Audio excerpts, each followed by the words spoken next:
इस क्लास में UP TET प्राथमिक स्तर का पेपर सॉल्व करेंगे। इसमें बाल विकास एवं शिक्षण विधि के प्रश्नों को देखेंगे। 2016 में बाल विकास के जो भी प्रश्न पूछे गए थे उन सभी प्रश्नों को यहाँ पर सॉल्व करेंगे। आप लोग सभी प्रश्न ध्यान से देखिए और सभी प्रश्नों का उत्तर बताने का प्रयास कीजिए। पहला प्रश्न आप सभी के सामने है, पियाजे मुख्य रूप से किसके अध्ययन के लिए जाने जाते हैं? ऑप्शन है भाषा विकास, यौन विकास, संज्ञानात्मक विकास, सामाजिक विकास। याद रखिएगा, जीन पियाजे संज्ञानात्मक विकास के अध्ययन के लिए जाने जाते हैं। यहाँ पर सी ऑप्शन संज्ञानात्मक विकास आपका राइट आंसर हो जाएगा। अगला प्रश्न है, जब मानव शरीर के एक भाग को दिए गए प्रशिक्षण का अंतरण दूसरे भाग में हो जाता है तो इसे कहते हैं, इसे क्या कहते हैं? देखिए दोस्तों, जब मानव शरीर के एक भाग को दिए गए प्रशिक्षण का अंतरण दूसरे भाग में हो जाता है तो इसे द्विपार्श्विक अंतरण कहते हैं। यहाँ पर सी ऑप्शन द्विपार्श्विक अंतरण आपका राइट आंसर हो जाएगा। अगला प्रश्न आप सभी के सामने है, सभी प्रश्न आप लोग ध्यान से देखते हुए चलिए। दिए हुए प्राप्तांकों के समूह में जो प्राप्तांक बहुधा सबसे अधिक बार आता है उसे कहते हैं, क्या कहते हैं? उसे बहुलांक कहते हैं। यहाँ पर पहला ऑप्शन आपका राइट आंसर हो जाएगा। दिए हुए प्राप्तांकों के समूह में जो प्राप्तांक बहुधा सबसे अधिक बार आता है उसे बहुलांक कहते हैं। क्रिया प्रसूत अनुकूलन सिद्धांत का प्रतिपादन किसने किया था? क्रिया प्रसूत अनुकूलन सिद्धांत का प्रतिपादन किसने किया था? तो देखिए दोस्तों, यहाँ पर आपका राइट आंसर हो जाएगा स्किनर ने किया था। यहाँ पर बी ऑप्शन राइट आंसर हो जाएगा। स्किनर द्वारा क्रिया प्रसूत अनुकूलन सिद्धांत का प्रतिपादन किया गया था। इन्होंने चूहों पर प्रयोग कर सीखने का सिद्धांत दिया था, इसे आप लोग ध्यान रखिएगा। पावलोव की बात कर लेते हैं। क्लासिकल अनुबंधन सिद्धांत दिया था इन्होंने। क्लासिकल अनुबंधन सिद्धांत किसने दिया था? पावलोव ने दिया था और कुत्ते पर इन्होंने प्रयोग किया था। और थॉर्नडाइक, इन्होंने प्रयास एवं त्रुटि का सिद्धांत दिया था और बिल्ली पर प्रयोग किया गया था इनके द्वारा। कोहलर की बात करते हैं, इन्होंने सूझ का सिद्धांत दिया था और बंदर पर प्रयोग किया था। एल्बर्ट बंडूरा निम्न में से किस सिद्धांत से संबंधित है? देखिए दोस्तों, यह सामाजिक अधिगम सिद्धांत से संबंधित है। पहला ऑप्शन आपका राइट आंसर हो जाएगा। एल्बर्ट बंडूरा ये किस सिद्धांत से संबंधित है? सामाजिक अधिगम सिद्धांत से संबंधित है। पहला ऑप्शन राइट आंसर हो जाएगा। मानसिक आयु का प्रत्यय किसने दिया था? देखिए दोस्तों, विनय साइमन ने दिया था। यहाँ पर पहला ऑप्शन राइट आंसर हो जाएगा। मानसिक आयु के संप्रत्यय का प्रतिपादन विनय के द्वारा किया गया था। निम्न में से कौन सा सीखने का नियम नहीं है? निम्नलिखित में से कौन सा सीखने का नियम नहीं है? देखिए दोस्तों, तत्परता का नियम है, प्रभाव का नियम है, अभ्यास का नियम है, तनाव का नियम सीखने का नियम नहीं है, इसलिए बी ऑप्शन आपका राइट आंसर हो जाएगा। सीखने संबद्ध प्रतिक्रिया सिद्धांत में पावलोव ने प्रयोग किया था। किस पर प्रयोग किया था? तो कुत्ते पर प्रयोग किया था। यहाँ पर बी ऑप्शन राइट आंसर हो जाएगा। सीखने से संबंधित प्रतिक्रिया सिद्धांत में पावलोव ने कुत्ते पर प्रयोग किया था। सूझ द्वारा सीखने के सिद्धांत का प्रतिपादन किसने किया था? देखिए दोस्तों, सूझ द्वारा सीखने के सिद्धांत का प्रतिपादन कोहलर ने किया था। यहाँ पर बी ऑप्शन आपका राइट आंसर हो जाएगा। अगला प्रश्न है, कार्य को आरंभ करने, जारी रखने और नियमित करने की प्रक्रिया है। कार्य को आरंभ करने, जारी रखने और नियमित करने की प्रक्रिया प्रेरणा है। क्या है? प्रेरणा है। पहला ऑप्शन आपका राइट आंसर हो जाएगा। विस्मृति कम करने का उपाय है। विस्मृति कम करने का उपाय क्या है? तो देखिए दोस्तों, पाठ की पुनरावृत्ति, सी ऑप्शन राइट आंसर हो जाएगा। पाठ की पुनरावृत्ति यह विस्मृति कम करने का उपाय है। यहाँ पर सी ऑप्शन राइट आंसर हो जाएगा। क्रोध व भय प्रकार है। क्रोध व भय प्रकार है, संवेग का एक प्रकार है। यहाँ पर बी ऑप्शन राइट आंसर हो जाएगा। क्रोध व भय संवेग के प्रकार है। चलिए आगे बढ़ते हैं। दूसरे व्यक्ति के बाह्य व्यवहार की नकल है। दूसरे व्यक्ति के बाह्य व्यवहार की नकल क्या है? अनुकरण। यहाँ पर बी ऑप्शन अनुकरण आपका राइट आंसर हो जाएगा। दूसरे व्यक्तियों के बाह्य व्यवहारों की नकल करना ही अनुकरण कहलाता है। यदि पूर्व ज्ञान व अनुभव नए प्रकार के सीखने में सहायता करते हैं तो उसे कहते हैं, क्या कहते हैं? सकारात्मक प्रशिक्षण स्थानांतरण कहते हैं। बी ऑप्शन आपका राइट आंसर हो जाएगा। यदि पूर्व ज्ञान व अनुभव नए प्रकार के सीखने में सहायता करते हैं तो उसे सकारात्मक प्रशिक्षण स्थानांतरण कहते हैं। बी ऑप्शन आपका राइट आंसर हो जाएगा। सीखी हुई बात को स्मरण रखने या पुनः स्मरण करने की असफलता को कहते हैं, क्या कहते हैं? विस्मृति कहते हैं।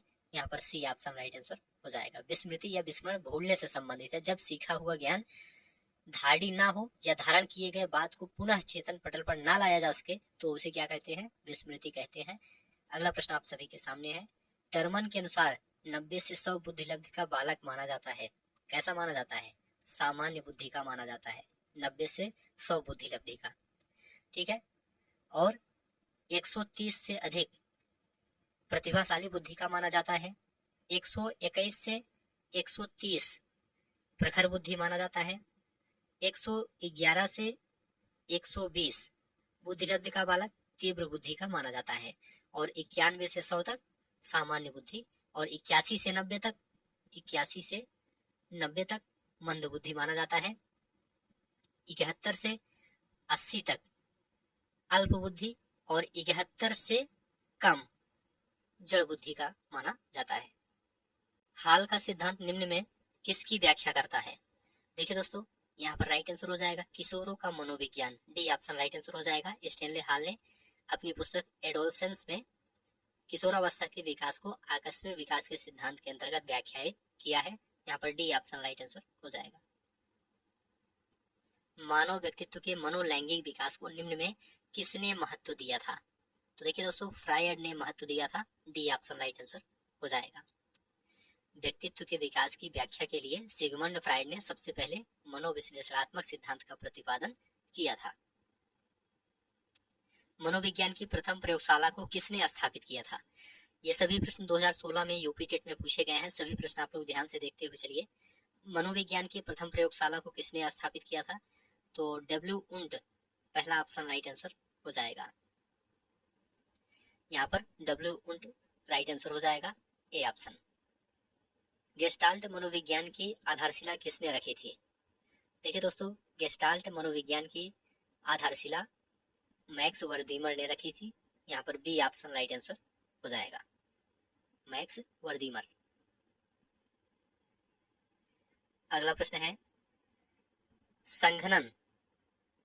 संघनन सिद्धांत निम्न में किससे संबंधित है? देखिए दोस्तों, यह स्मृति से संबंधित है। सी ऑप्शन आपका राइट आंसर हो जाएगा। संघनन सिद्धांत स्मृति से संबंधित है। क्षेत्र सिद्धांत निम्न में किस वर्ग का योगदान है? देखिए दोस्तों, क्षेत्र सिद्धांत गेस्टाल्ट वादियों का सिद्धांत है। यहाँ पर डी ऑप्शन राइट आंसर हो जाएगा। चलिए अगला प्रश्न है, बैटरी का प्रयोग निम्न में किसके मापन हेतु किया जाता है? देखिए दोस्तों, यहाँ पर बुद्धि आपका राइट आंसर हो जाएगा। बुद्धि भाटिया बैटरी बुद्धि मापने के लिए प्रयोग किया जाता है। यहाँ पर सी ऑप्शन आपका राइट आंसर हो जाएगा। अभिक्रमायोजित अधिगम का प्रत्यय किसने दिया था? देखिए दोस्तों, राइट आंसर हो जाएगा स्कीनर ने दिया था। सी ऑप्शन राइट आंसर हो जाएगा। अभिक्रमायोजित अधिगम का अर्थ किसी योजना के अनुसार शिक्षण एवं अधिगम की क्रिया को साकार रूप प्रदान किया जाता है। तो अभिक्रमायोजित अधिगम का प्रत्यय किसने दिया था? स्कीनर ने दिया था। यहाँ पर सी ऑप्शन आपका राइट आंसर हो जाएगा। व्यवहारिक क्षमताओं में वह सापेक्ष अस्थायी परिवर्तन जो कि प्रबलित अभ्यास का परिणाम होता है उसे क्या कहते हैं? उसे दोस्तों अधिगम कहते हैं। यहाँ पर पहला ऑप्शन राइट आंसर हो जाएगा। व्यवहारिक क्षमताओं में वह सापेक्ष अस्थायी परिवर्तन जो कि प्रबलित अभ्यास का परिणाम होता है उसे अधिगम कहते हैं। पहला ऑप्शन राइट आंसर हो जाएगा। संज्ञान किस बुद्धि के सिद्धांत का हिस्सा है? देखिए दोस्तों, यह गिलफोर्ड के सिद्धांत का हिस्सा है। यहाँ पर सी ऑप्शन आपका राइट आंसर हो जाएगा। संज्ञान किस बुद्धि के सिद्धांत का हिस्सा है? गिलफोर्ड के सिद्धांत का हिस्सा है। सी ऑप्शन राइट आंसर हो जाएगा। 8 वर्ष के सुधीर की मानसिक आयु 10 वर्ष है, उसकी बुद्धिलब्धि कितनी है? बुद्धिलब्धि का सूत्र क्या होता है? मानसिक आयु बटा वास्तविक आयु गुणे 100। तो मानसिक आयु 10 वर्ष है, 10 लिखेंगे, और नीचे वास्तविक आयु लिखेंगे। वास्तविक आयु 8 वर्ष है तो 8 लिखेंगे और गुणे 100। अब इसको सरल करेंगे। यहाँ पर देखिए, 4 से 4 दूनी 8 ये कट जाएगा, 4 पश्चाम में 100 ये कट जाएगा, और ये 2 पंचे 10 ये कट जाएगा, 25 पंचे 125 आपका राइट आंसर हो जाएगा। डी ऑप्शन, यहाँ पर डी ऑप्शन आपका राइट आंसर हो जाएगा। संवेग का कौन सा सिद्धांत इस विचार को मानता है कि संवेगात्मक अनुभव संवेगात्मक व्यवहार पर आधारित है। देखिए दोस्तों, जेम्स लैंग सिद्धांत आपका राइट आंसर हो जाएगा, पहला ऑप्शन। जेम्स लैंग सिद्धांत के अनुसार पहले संवेगात्मक व्यवहार होता है और तब संवेगात्मक अनुभूति होती है। तो पहला ऑप्शन राइट आंसर हो जाएगा। अगला प्रश्न है, किसी इच्छा या आवश्यकता में रुकावट पड़ने पर उससे उत्पन्न होने वाला संवेगिक तनाव क्या कहलाता है? तो देखिए दोस्तों, इसे कुंठा कहते हैं। बी ऑप्शन राइट आंसर हो जाएगा। किसी इच्छा या आवश्यकता में रुकावट पड़ने पर उससे उत्पन्न होने वाला सांवेगिक तनाव कुंठा कहलाता है। बी ऑप्शन आपका राइट आंसर हो जाएगा। कोहलवर का सिद्धांत निम्न में किस विकास से संबंधित है? कोहलवर का सिद्धांत निम्न में किस विकास से संबंधित है? तो देखिए दोस्तों, यह नैतिक विकास से संबंधित है। सी ऑप्शन आपका राइट आंसर हो जाएगा, नैतिक विकास।